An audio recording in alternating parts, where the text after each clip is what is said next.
exposição virtual tem como tema um dos casos de violência mais emblemáticos do país. Fotos, vídeos, documentos lembram o caso das mães de Acari. Eu converso com a Juliana Farias. Ela é coordenadora da exposição. Juliana, muito obrigado pela sua presença. É muito importante a gente voltar a falar sobre esse caso das mães de Acari, agora com o contexto de uma exposição virtual, né? Um caso tão emblemático, né? Já que se arrasta aí há 2 décadas. Eu queria que você falasse um pouco para a gente o que o público pode esperar, pode conferir nessa exposição virtual. Bom, Sérgio, obrigada pela atenção aqui de vocês com a nossa exposição. Essa exposição está acontecendo no âmbito da 32ª Reunião Brasileira de Antropologia. Então, antes da pandemia, esse congresso já estava planejado para acontecer na UERJ, né, na Universidade do Estado do Rio de Janeiro. E essa exposição ela receberia uma galeria específica, né, da universidade para a construção de uma sala de visitação, né, com um planejamento muito específico. E depois da pandemia, o congresso passou a ser virtual, né, trabalhos remotos, né, como a maior parte das atividades tem ocorrido.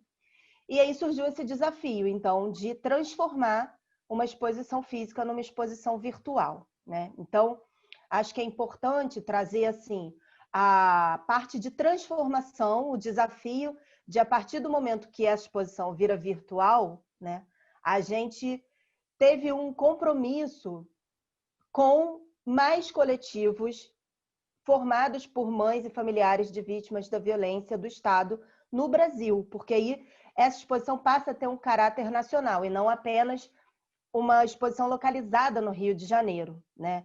Então, é como se o movimento das mães de Acari, né, que é o marco dessa história, né? É a primeira grande chacina, aconteceu em 1990. Então, é uma referência tanto para quem acompanha esse assunto enquanto um tema de pesquisa, né, como é o meu caso, e o caso de várias pessoas que fazem parte dessa curadoria coletiva da exposição, e também é uma referência para todas as mães que estão na luta em busca por justiça, né? As mães de Acari são a grande referência no Brasil para essa luta dos familiares de vítimas. Elas inspiraram certamente outras mães que também foram vítimas dessa violência, né, no estado do Rio de Janeiro, né? Sim, Agora, certamente. essa exposição, ela traz em 7 salas, né? Eu queria que você falasse um pouquinho para a gente. Tem salas, tem fotos, tem vídeos, tem áudios, tem documentos, né? A pessoa pode percorrer todo esse tempo, né? Sim, exatamente. Como eu estava dizendo, né, tem essa força inicial com as mães de Acari, e elas recebem uma homenagem numa sala específica, né, que é a sala em homenagem a esse movimento e traz toda uma história mesmo, desde o início, contando como foi o caso, né? Foram 11 jovens que desapareceram, foi um desaparecimento forçado, né? Acho que é importante colocar isso. E as mães não encontraram os corpos dos filhos, essa é uma grande diferença nessa luta. As mães que podem enterrar os filhos e as mães que não conseguem. Então, uma das mães de Acari, a Edmeia, nessa luta por justiça, ela foi assassinada durante o processo.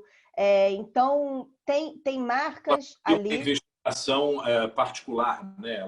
Ela tomou para ela, transformou a dor em ação, né? Ela tentou investigar por conta própria e logo depois foi assassinada. É muito importante que a gente lembre que esses 11 jovens estavam num sítio em Magé, foram retirados, desapareceram, e homens encapuzados que se identificavam como policiais até hoje não foram encontrados, não foram punidos, e essas mães vivem esse luto, essa dor, durante quase 2 décadas, sem conseguir realmente, como você pontuou aí, a questão do enterro, de ter um ponto final dentro dessa tragédia.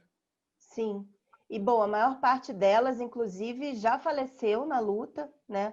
As últimas que estavam, de fato, na linha de frente, que são Vera e Marilene, também faleceram sem ter encontrado os corpos, né, de filhas e filhos. Então, é uma grande referência e esse movimento precisava ser homenageado nessa exposição.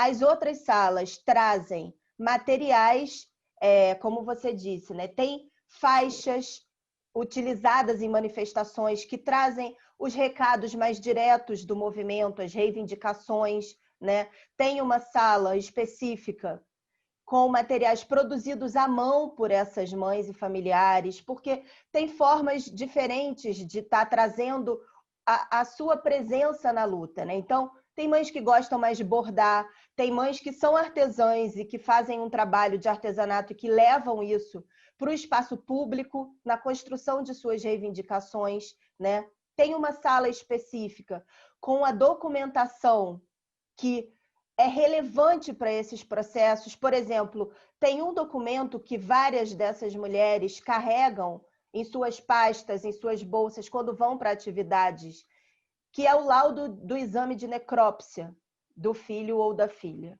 É um documento muito importante para elas, né? Logo, é um documento muito importante para a luta, porque marca na silhueta daquele corpo que fica ali no documento, quais são as marcas que dizem que foi uma execução sumária, que se tratou de uma execução crime, né? Que em geral são crimes registrados como auto de resistência. Então, aquele documento, o laudo, é uma maneira de mostrar determinadas marcas que comprovam que foi uma execução, né? Então, a gente fez questão de colocar esse material nas salas, né? A gente teve algumas parcerias muito importantes. Então, os diretores do documentário Auto de Resistência, Natasha Neri e Lula Carvalho, cederam um trecho do documentário para a gente poder utilizar, justamente mostrando a papelada que envolve a administração burocrática dessas mortes, né? É importante entender que são pilhas e pilhas que podem ser arquivadas pelo Ministério Público, né? Toda a documentação do inquérito policial, depois a documentação do processo judicial. Então, é uma luta que envolve muitas camadas diferentes, né? Aliás, o caso que foi arquivado por falta de provas, né? Inacreditavelmente, né? Ou seja, algo que a gente nunca vai saber o que realmente aconteceu, ou seja, quem fez, e isso aumenta a dor dessas mães, né? Eu queria que você trouxesse para a gente uma impressão sua, né, que coordena essa exposição, dessas mães que ainda estão na luta, né, que ainda inspiram outras mães que vivem dramas parecidos, né? O que elas transmitem dentro dessa exposição? Então, teve uma participação muito forte. São 23 coletivos de mães e familiares de todo o Brasil participando da exposição, pessoas que enviaram fotografias, enviaram vídeos, né? Hoje está formada no Brasil uma rede que se chama Rede Nacional de Mães e Familiares de Vítimas do Terrorismo do Estado. Essa rede ela se inaugurou em São Paulo a partir de uma iniciativa conjunta do Movimento Independente Mães de Maio, lá de São Paulo, né, em conexão e articulação com a Rede contra a Violência do Rio de Janeiro e vários outros movimentos. Então, a exposição ela tem um mapa também, né, o mapa do Brasil mesmo, que divide as regiões. Então, a gente tem, por exemplo, 3 movimentos que são da região norte, 5 movimentos do Nordeste, um movimento do Centro-Oeste, um do Sul, e 13 coletivos e movimentos do Sudeste, né? Tem uma simetria aí que eu acho que é importante a gente considerar também, afinal o eixo Rio-São Paulo, né, não só concentra mais visibilidade midiática, acesso a determinadas informações, e essas mães estão se fortalecendo umas às outras.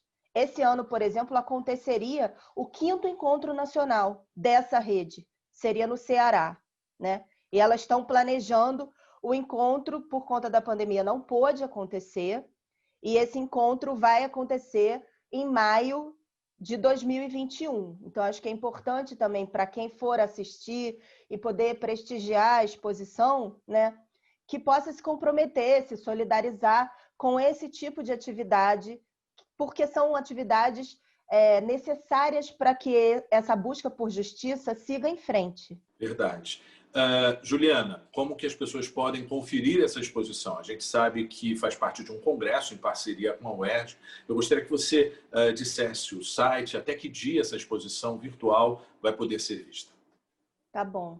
Essa exposição está online, né, no site da 32ª Reunião Brasileira de Antropologia, e o endereço é expo.abante.org.br/luta. Fica online até 30 de novembro, e depois a gente já teve uma proposta da UERJ de remontar na UERJ essa exposição. Então, para o início do ano que vem, a gente vai ter uma continuidade, e a ideia é que essa exposição seja uma exposição permanente, né? Um ambiente de memória dessa luta que já tem 30 anos. Perfeito, Juliana. Eu agradeço todas as suas informações e a entrevista, tá? Muito obrigado. Eu que agradeço. Obrigada.